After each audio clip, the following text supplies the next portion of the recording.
வாப்பாவோட பேசாத எத்தனை பிள்ளைகள் இருக்கிறாங்க. சில இடங்கள்ல போனா மகன் சொல்லுவாரு, பெருமையா சொல்லுவாரு, நான் இந்த வாப்பாவோட பேசி இத்தனை வருஷம். வெக்கப்படணுமா இல்லையா? மகள்மார் சொல்லுவாங்க, எங்க உம்மாவோட நான் பேசி இத்தனை வருஷம். வெக்கப்படணுமா இல்லையா?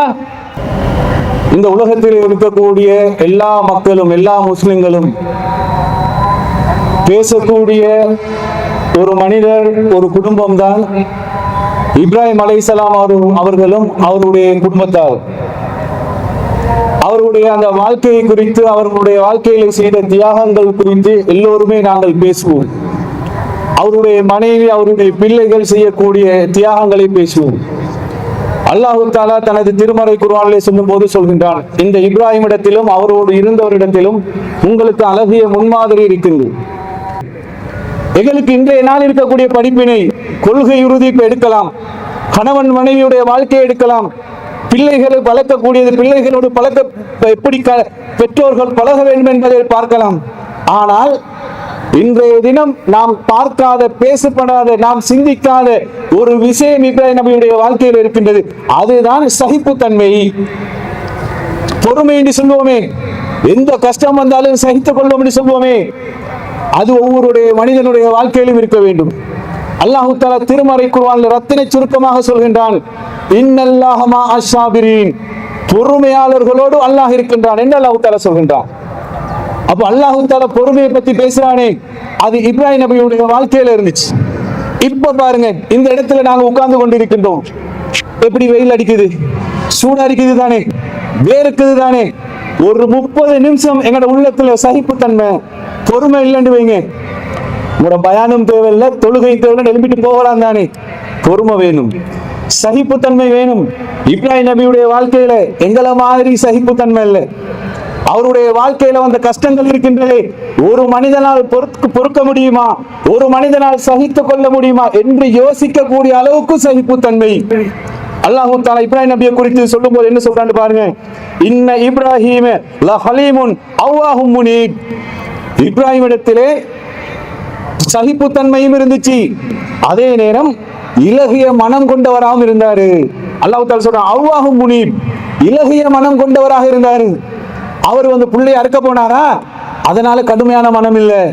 மனைவியை கொண்டு போய் பாலைவனத்தில் விட்டாரா, அதனால கடுமையான மனம் இல்லை.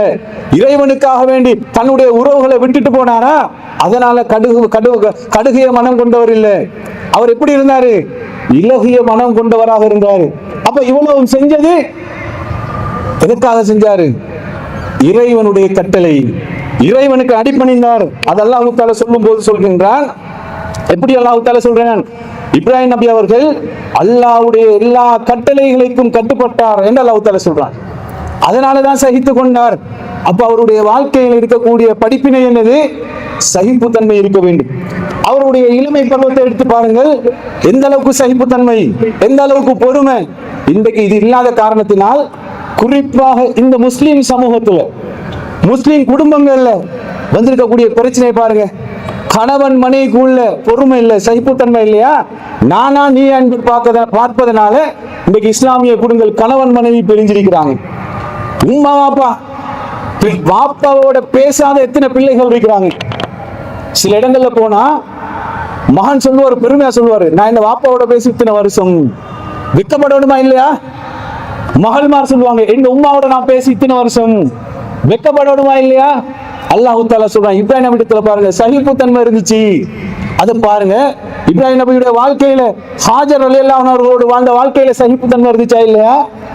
இளமை பருவத்திலிருந்து சகிப்புத்தன்மை, பொறுமை, இறைவன் கட்டளைக்காக வேண்டி இறைவனுக்கு இணைவிக்கக்கூடிய சமூகத்திலிருந்து எதிர்ப்பாக இருக்கிறார். அந்த சமூகத்துல வந்த பிரச்சனை என்னது? எனக்கு உங்களுக்கு வர மாதிரி பிரச்சனை இல்லை, தூக்கி நெருப்புல போடக்கூடிய அளவுக்கு பிரச்சனை. இப்ராஹிம் நபியுடைய வாழ்க்கையில வாயிலிருந்து வந்த வார்த்தை என்னது? ஹஸ்புனல்லாஹ் வ நிஅமல் வக்கீல். அந்த நேரத்திலும் பொறுமை காத்தார். அதுக்கு பின்னால திருமணமாகிறார். எங்களுக்கு மாதிரி திருமணம் முடிச்சா எங்கடாக்களுக்கு பொறுமை இல்லை. குடும்பத்துல எல்லாரும் கேட்பாங்க, என்னப்பா கல்யாணம் முடிச்சிட்டீங்களே, புள்ள இல்லையா? புள்ள இல்லை, எத்தனை வருஷம் ஆகுது, கொஞ்சம் போயிட்டு செக் பண்ணலாமே, அந்த டாக்டர்கிட்ட போகலாமே.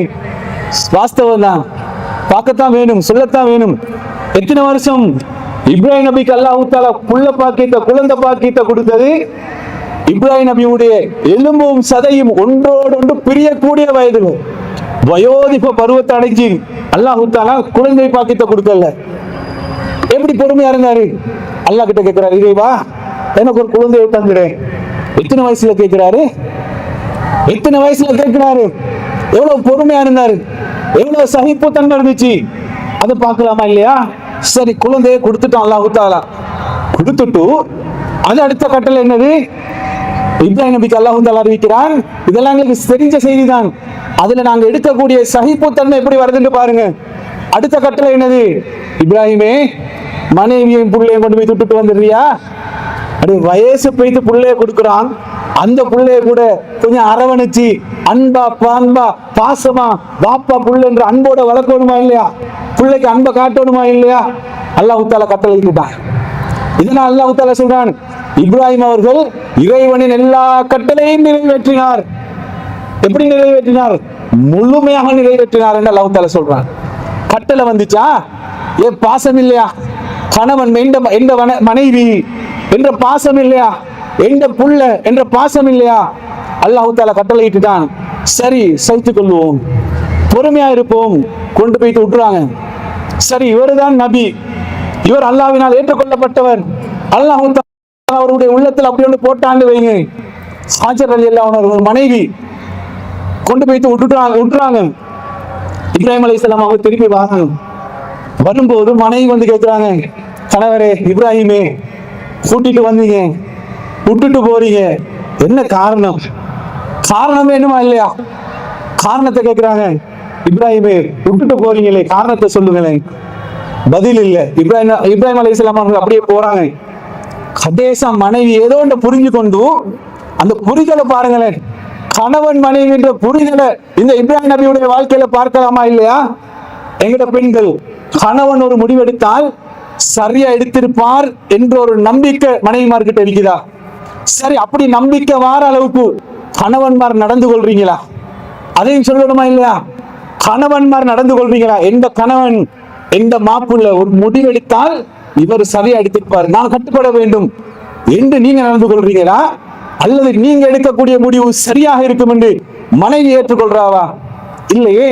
எங்கட அந்த வாழ்க்கை அப்படி இருக்குது. மனைவி புரிஞ்சு கொள்றா, ஏதோ ஒரு கட்டளை வந்திருக்கும். ஹாஜர் ரலியல்லாஹு அன்ஹா கேட்கிறாங்க, அல்லாஹு அமரக பிஹாதா, இப்ராஹிமே, அல்லாஹ் தான் உங்களுக்கு கட்டளை இட்டானா?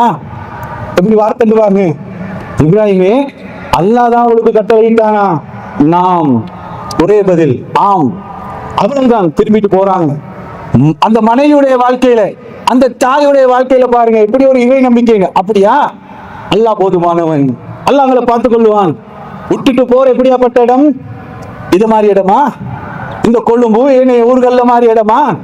இப்ராஹிம் அலைஹிஸ்ஸலாம் அவர்கள் மனைவியையும் பிள்ளையை விட்டுட்டு போயிட்டு இறைவன் கிட்ட ஒரு பிரார்த்தனை செய்யறாங்களே, அந்த பிரார்த்தனையில அந்த இடம் எப்படியாப்பட்ட இடம் என்றதை ரத்தின சுருக்கமா சொல்றாங்க. இறைவா, இந்த சந்ததிகளை நான் விட்டுட்டு வந்துட்டேன். விவசாயம் செய்யக்கூடிய நிலைமை கூட அங்க இல்லை, தண்ணி இல்ல, மனித நடமாட்டமே இல்லை, அங்க விட்டுட்டு வந்துட்டேன். அவர்கள் உன்னை வணங்க வேண்டும், தொழ வேண்டும். சிலருடைய உள்ளத்துல அவர்களை நோக்கி கருணையை ஏற்படுத்தி விடு. என்ன விளங்குது? மனித நடமாட்டமே இல்லாத, விவசாயம் செய்யக்கூடிய தண்ணியும் இல்லை, சாப்பாடும் இல்லை, ஒன்றுமே இல்லை, விட்டுட்டு வந்துட்டேன். யா அல்லாஹ், எப்படியாப்பட்ட ஒரு சகிப்புத்தன்மை, எப்படியாப்பட்ட ஒரு பொறுமை, அந்த மனைவியுடைய வாழ்க்கையில் எப்படியாப்பட்ட ஒரு பொறுமை, இதெல்லாம் பார்க்கக்கூடியதாக இருக்குதா? பார்க்கிறோம். இதெல்லாம் நாம இந்த பெருநாளுடைய தினத்தில் யோசிக்க வேண்டும். இந்த பெருநாளுடைய தினத்தில் நாம் எங்களுடைய குடும்பங்களை பிரிந்து வாழ்கின்றோம். எத்தனை பேரோட பேசாம வாழ்கின்றோம். கணவன் மனைவி சிந்திச்சு பாருங்க.